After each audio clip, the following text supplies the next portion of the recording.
Hey toi, oui toi qui t'apprêtes à regarder cette vidéo, je t'invite avant toute chose à t'abonner à la chaîne et à activer la petite cloche pour ne rater aucune sortie de vidéo. Et surtout à liker la vidéo, c'est gratuit, ça fait plaisir et ça nous soutient énormément et nous motive à continuer. Merci d'avance et bon visionnage. Édimbourg, Écosse, à l'âge de 22 ans, en 1963, une des figures emblématiques de la Seconde Guerre mondiale décède. Les Polonais et même toute l'Europe vit le deuil d'un véritable héros, un combattant, le caporal de l'armée polonaise, l'ours Wojtek. Et bien salut à tous, j'espère que vous allez bien. Aujourd'hui dans cette vidéo, on va vous conter l'histoire de Wojtek, un ours pas comme les autres qui a influencé le cours d'une guerre et qui est devenu caporal polonais. Histoire inédite qui en a marqué beaucoup. Et peut-être vous aussi à l'issue de cette vidéo. Bon visionnage. 1942, en Iran, les soldats polonais de la 22e compagnie d'artillerie du 2e corps polonais font la rencontre d'un jeune garçon iranien avec un bébé ours, qu'il avait adopté suite au décès de la mère de la bête. Séduits par l'animal, les Polonais se font convaincre et décident d'acheter ce petit ourson qui grandit à leur côté et devient un membre à part entière des réfugiés polonais.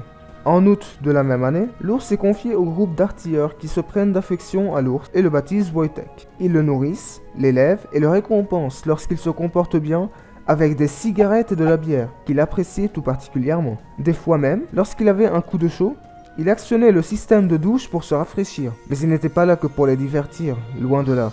Il apprenait à porter des caisses de munitions nécessitant au moins 4 hommes pour les porter. Il faisait cette tâche lui-même. Les Polonais l'ont même entraîné au combat.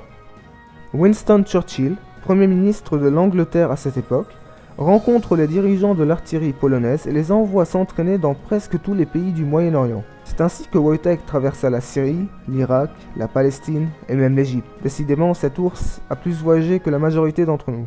Février 1944, le 2e corps polonais est appelé à combattre avec les Britanniques sur le front italien. Seul problème, le haut commandant britannique interdit aux militaires de posséder des animaux domestiques dans leur camp. C'est ainsi que Wojtek devint officiellement soldat. Pendant la bataille de Monte Cassino, face aux Italiens, les Polonais sont utilisés pour lancer un dernier assaut afin de reprendre leur forteresse. Durant les affrontements, Wojtek porte des caisses de munitions pesant plus de 40 kg. Grâce à lui, les Polonais gagnent un temps fou en les réapprovisionnant très rapidement. La bête enchaîne les allers-retours vers les canons à une vitesse impressionnante et donne à l'armée polonaise un avantage conséquent. Suite à cet affrontement, les Polonais triomphent et s'emparent du mont italien. Les exploits de l'ours impressionnent le gouvernement polonais et ces derniers le nomment caporal de leur armée.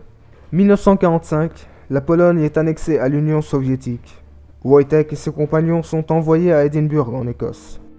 Et en 1947, Wojtek est séparé de ses amis polonais pour qu'il ne se fasse pas utiliser et maltraiter par l'Union soviétique. Et il est envoyé au zoo d'Édimbourg. D'anciens camarades ne l'ont jamais oublié et ont même continué de lui rendre visite en lui apportant ses cigarettes et sa bière. Si vous vous promenez à Édimbourg ou encore même en Écosse, n'hésitez pas à vous rendre à la statue du héros de la guerre et de le saluer dignement.